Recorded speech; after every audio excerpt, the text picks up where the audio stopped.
નમસ્તે મિત્રો, મારું નામ છે રાકેશ પટડિયા। જેવું કે તમે જાણો છો કે હું ટીચર છું, 10 વર્ષથી ધ્યાન પ્રક્રિયા સાથે જોડાયેલો છું। આપણે આજે યોગ વિશે જાણવાનું છે। 7 ચક્રો શરીરમાં કેવી રીતે કામ કરે છે અને શરીરમાં ચક્રો કેવી રીતે ઓળખવામાં આવે છે, શરીરના ચક્રોને જાણવાથી શું ફાયદા થાય છે।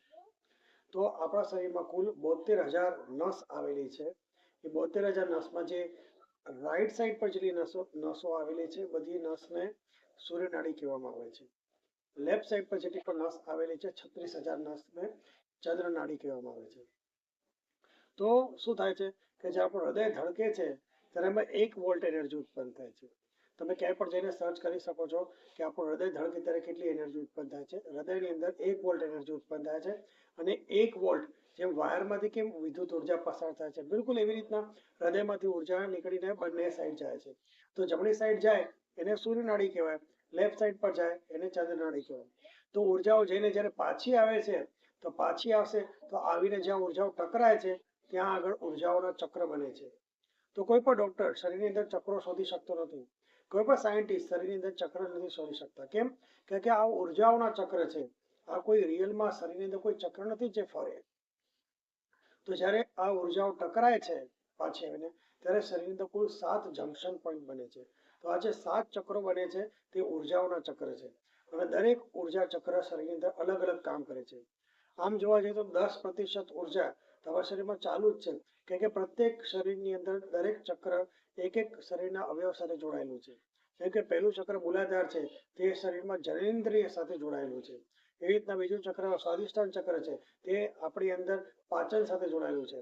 જ્યારે ત્રીજું ચક્ર મણિપુર ચક્ર છે, એ પણ શરીરના પાચનના અવયવ સાથે જોડાયેલું છે। હૃદય ચક્ર છે તે હૃદય સાથે જોડાયેલું છે। કંઠ ચક્ર છે એ આપણા વોઇસ કમાન્ડ સાથે જોડાયેલું છે। આજ્ઞા ચક્ર છે જે મન સાથે જોડાયેલું છે અને સહસ્ત્રા ચક્ર છે એ આપણી વિશાળ બુદ્ધિ સાથે જોડાયેલું છે।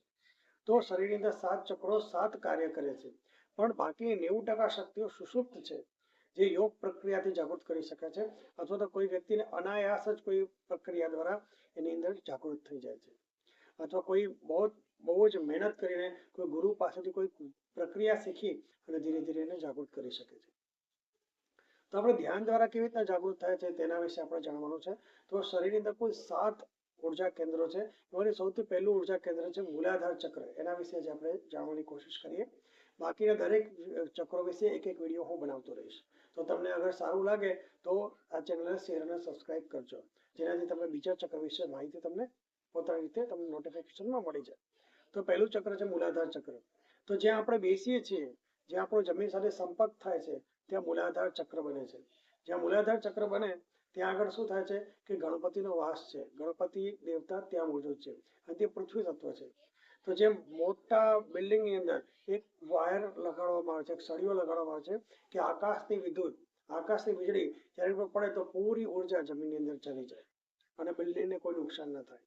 તો આપણી અંદર બહુ બધા ખરાબ વિચારો છે, બહુ બધા નેગેટિવ થોટ્સ છે, નેગેટિવ ઇમોશન્સ છે, નેગેટિવ ઇફેક્ટ આપણી પર પડે છે। તો આપણા શરીરની અંદર એ ઉર્જાઓ મોજૂદ હોય છે। જ્યારે આપણે ધ્યાન કરીએ અને આપણું પૂરું ધ્યાન અગર એકદમ જ્યાં શરીરને ટચ થાય છે, જ્યાં જનેન્દ્રિય ગુદાદ્વાર અને મૂત્ર દ્વારો છે, ત્યાં આપણે આખું ધ્યાન પૂરું કેન્દ્રિત કરીએ અને ધ્યાનમાં જરા પણ હળિયા વગર આપણું પૂરું ધ્યાન ત્યાં હોય તો આપણી અંદર આપણે મૂલાધાર ચક્ર મહેસૂસ થાય છે। જો મૂલાધાર ચક્ર તમે બેસો ધ્યાનમાં તો શરીરની અંદર નકારાત્મક શક્તિઓ મૂલાધાર ચક્ર દ્વારા શરીરમાંથી જમીનની અંદર મિક્સ થઈ જાય છે। કારણ કે પહેલું ચક્ર જે છે એ પૃથ્વી તત્વ સાથે જોડાયેલું છે અને એ જ્યારે જાગૃત થાય છે તો શરીરની તમામ નકારાત્મક શક્તિઓ પૃથ્વી દ્વારા જમીનમાં જતી રહે છે। અને એટલે પ્રત્યેક કાર્યની અંદર ગણપતિનું સ્થાન પહેલું છે। તો પહેલા ચક્રના સ્વામી છે ગણપતિ દેવતા। તો ગણપતિ દેવતાની પૂજા કરવાથી અને લમ મંત્રનો જપ કરવાથી ધીરે ધીરે મૂલાધાર ચક્ર જાગૃત થાય છે। મૂલાધાર ચક્રની શું સિદ્ધિઓ છે? તો મૂલાધાર ચક્ર જ્યારે જાગૃત થાય છે તો ઇન્સાનની અંદરથી નકારાત્મક શક્તિઓ જતી રહે છે અને સકારાત્મક શક્તિઓનો પ્રવેશ થાય છે। મૂલાધાર ચક્ર દ્વારા વ્યક્તિ પૃથ્વી પર પડેલી કોઈ પણ જગ્યાએ કોઈ પણ વસ્તુ પડી હોય તે પૃથ્વી ઉપર તમે ઊભા છો, કોઈ પૃથ્વી પર તમે બેઠા છો અને વસ્તુ પણ કોઈ પૃથ્વી ઉપર પણ છે તો તમે પૃથ્વી તત્વ દ્વારા એ વસ્તુનું લોકેશન જાણી શકો છો। વસ્તુ કઈ જગ્યાએ છે તે તમે અહીંયા બેઠા બેઠા તમામ વસ્તુઓનું લોકેશન જાણી શકો છો અને વસ્તુઓ સાથે શું પ્રક્રિયા થઈ એ પણ તમે બેઠા બેઠા જાણી શકો છો। આ પૃથ્વી તત્વનો સર્વશ્રેષ્ઠ ફાયદો છે। તો એના પ્રત્યેક ચક્રના અલગ અલગ મંત્ર છે, અલગ અલગ દેવતા છે, પ્રત્યેક ચક્રની અલગ અલગ સિદ્ધિઓ છે, શક્તિઓ છે. કહે છે ને હનુમાનજીની અંદર, હનુમાન ચાલીસાની અંદર कि अष्ट सिद्धि नवनिधि के दादा, तो अष्ट सिद्धि ये अष्ट चक्र से प्राप्त होती है। तो शरीर अंदर 7 चक्रो છે, એમાંથી 7 સિદ્ધિઓ છે, એ સિદ્ધિઓ પ્રાપ્ત કરવાથી આપણું જીવન અત્યંત ધન્ય થઈ જાય છે। પરંતુ આપણે એ સિદ્ધિઓ એક સેકન્ડમાં પ્રાપ્ત નથી થતી, સતત એક એક ચક્ર પર આપણે પ્રક્રિયા કરવી પડે છે અને ઘણા સમય સુધી સાધના કરવી પડે છે, ત્યારે પહેલું ચક્ર જાગૃત થાય છે અને એ ઉર્જાઓ પાછી ઉપર ઉઠીને બીજા ચક્રને ગતિશીલ કરવા માટે પ્રયત્ન કરે છે અને આપણે એની સાથે જોડાઈએ તો બીજું ચક્ર ચાલુ થાય, પાછી ઉર્જા ઉપર ઉઠીને ત્રીજા ચક્ર સુધી જોડાય છે, પાછી એની અંદર મહેનત કરવા તો ચોથા ચક્ર, તો પ્રત્યેક ચક્રને વચ્ચે જાગૃત થાય છે અને એકદમ વ્યક્તિ આજ્ઞા ચક્ર સાથે પહોંચી અને ત્રિકાળ જ્ઞાન પ્રાપ્ત થાય છે। અને ત્રિકાળ જ્ઞાન પ્રાપ્ત થાય છે તો એને ભૂતકાળ, વર્તમાન, ભવિષ્યની પણ જાણકારી પ્રાપ્ત થાય અને 7મા ચક્રમાં જ્યારે પહોંચે તો બ્રહ્માંડ સાથે એકાકાર થઈ જાય છે। ત્યારે જ વ્યક્તિ નરથી નારાયણથી જોડાઈ જાય છે, પ્રત્યેક વ્યક્તિ આત્માથી પરમાત્મા સાથે જોડાઈ જાય છે અને પ્રત્યેક જીવ જીવ સાથે જોડાઈ જાય છે। આ જીવનનું મુખ્ય લક્ષ્ય છે, પ્રત્યેક મનુષ્યનું જીવનનું મુખ્ય લક્ષ્ય છે જીવથી શિવની યાત્રા। આ વ્યક્તિ જો કરે તો એને ફરીથી પુનર્જન્મ થતો નથી। ભગવદ્ ગીતાની અંદર પણ કહેવામાં આવ્યું છે તસ્ય પુનર્જન્મ ન વિદ્યતે, એ વ્યક્તિનું પુનર્જન્મ થતું નથી। તો આવી રીતના યોગ એક બહુ ઉચ્ચ પ્રકારની વસ્તુ છે, શરીરની કસરતથી પણ ઉપર કોઈ વસ્તુ હોય તો યોગ છે। યોગ એટલે જોડાવવું, યોગ તમે પરમાત્મા સાથે જોડી શકે છે એટલી એની તાકાત છે। તો આપણે યોગની અંદર જે ચક્ર સાધના છે એનું પહેલું પડાવ જે મૂલાધાર ચક્ર છે, જે આજે આપણે શીખ્યું।